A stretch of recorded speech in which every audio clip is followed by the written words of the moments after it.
Kembali ke obat ini kan biasanya kita di Indonesia ini ya, termasuk, mohon maaf saya sendiri juga, kalau cuma sakit-sakit kepala, demam dikit nggak ke dokter Pak.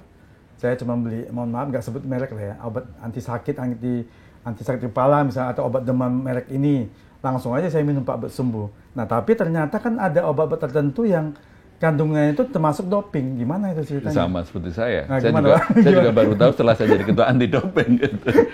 Jadi suatu saat saya minum sesuatu gitu, dan dokter staf saya tanya, Pak, kemarin Bapak pusing ya? Bapak minum apa? Saya minum X gitu. Saya kan nggak boleh menyebutkan karena brandingnya kan. Mohon maaf Pak, sambil saya dipegang paha saya. Bapak itu doping. Hah? Untung bukan atlet Pak. Untung bukan atlet. Oh itu tak ciduk gitu Bapak. Oh serius. Langsung kami diskusi. Lalu dibuka di website kami sendiri. Pak ini mengandung senyawa ini. Oh iya saya tahu. Tapi tolong please ya, Bapak kalau edukasi jangan menjelaskan itu karena kalau enggak nanti kami digugat oleh farmasi kan. Iya, gitu. merek tertentu itu kan merasa keberatan, Bapak mencemarkan nama baiknya, misalnya nggak boleh minum ini kan. Tapi sebaliknya, pernah suatu saat saya di Surabaya. Di Surabaya gitu, ya bahasa bagi mereka kan nyebut kan sesuatu hal yang biasa di sana. Pak, Bapak ini gitu. Itu, aduh, kok susah sih? Saya tiap hari itu sama pelatihan berapa? Udahlah Bapak jujur aja deh gimana. Obat apa yang boleh dan tidak boleh gitu. Saya karena sudah tahu karakter, saya meskipun bukan orang Surabaya, tapi karakter orang Surabaya gitu. Itu poin gitu.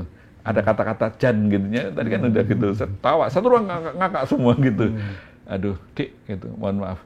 Kami digugat apapun, kami dituntut hukum apapun, sampai kapanpun saya tidak, selamat itu dilarang, saya tidak akan menyebutkan nama branding. Tapi apa Pak gitu? Saya panggil dokternya ada, dokter, tim itu, iya Pak gitu.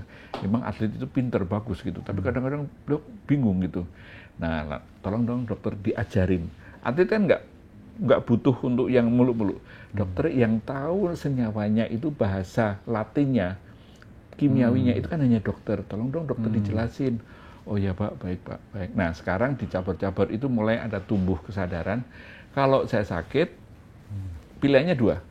Saya akan minta saran kepada dokter, saya lebih baik minumnya apa. Yang kedua, juga jangan sembarangan beli online. Karena online itu sering kejadian masuknya dopingnya dari situ. Ya. Kemudian yang ketiga, ya kalau memang itu ragu-ragu, ya udah lakukan kemudian aplikasi TUE tadi. Gitu. Gitu, tapi yang jadi masalah ini kan banyak atlet kita itu orang-orang yang tadinya tidak dibina di semacam, misalnya contohnya kan di Platnas atau apa kan mereka ada dokter yang segala macam. Atlet Lombok itu namanya Zohri yang kalau dia dulu lari nggak pakai sepatu segala macam, ternyata lomba kan bisa juara juga. Nah kan kalau masalah obat-obatan dia nggak ngerti, kalau sakit kepala, demam ya pasti langsung beli, langsung minum aja kan. Itu kan ternyata bahaya. Dan repotnya, atlet itu nggak tahu nih mereknya ini kandungannya dalamnya apa. Kan nggak boleh sebut nama, nggak boleh sebut merek, itu kan jadi masalah juga. Daerah-daerah nggak mungkin tahu nih mereknya apa sih. Nggak disebutin tuh jadi repot juga loh Pak. Iya. Saya kenal baik dengan Zohri, dan Zohri juga pernah ke ruang sini, ke IADO, karena tadi untuk mendaftarkan atau bisa mengetahui, belum lama ini sebelum ke Paris lah, untuk mengetahui lebih banyak larangan-larangan dari doping itu gitu. Tapi kembali kepada Zohri sekian tahun yang lalu ya, tadi bagus Pak Edi mengatakan, bagaimana dengan yang di daerah, yang di remote? Itulah sebabnya kami itu wajib melakukan edukasi kepada para atlet di daerah untuk memastikan bahwa ini dilarang, ini boleh, ini dilarang, ini boleh, dan sebagainya. Karena kalau enggak, demi kesehatan, yang penting mereka makan. Nggak tanya besok juara, dan setelah juara mereka kena doping gitu. Karena suatu saat pernah ada seorang atlet senior, dayung, terpaksa kami minta testimoninya Pak Edi. Kami minta testimoni karena dia itu menangis pada saat teman-teman kami ada edukasi di Bandung. Coba kalau dulu tuh saya ada edukasi, saya tidak akan terjerat hukum, akan tidak medali ditarik, rumah ditarik, bonus ditarik, dan saya kena sanksi sosial kanan kiri tetangga gitu. Akhirnya kita minta untuk memberikan testimoninya, untuk kita tayangkan di video, bahkan kami laporkan ke WADA juga dalam title bahasa Inggris untuk mendorong kepada para atlet, tolong hati-hati kalau minum apapun. Memang atlet itu berisiko gitu. Ya tentunya salah satu edukasi ya, sosialisasi tadi harus sampai ke daerah-daerah kan, terutama di Indonesia ini sangat luas ya. 38 provinsi, berapa di pelosok-pelosok kan juga banyak atlet kita itu Iya, yang banyak iya. belum tahu kan. Iya, karena kami nggak mungkin kalau hanya mengandalkan tolong dibuka website kami. Nggak Ternyata mungkin, mereka nggak juga- efektif mereka gitu. juga nggak- Lebih baik interaktif.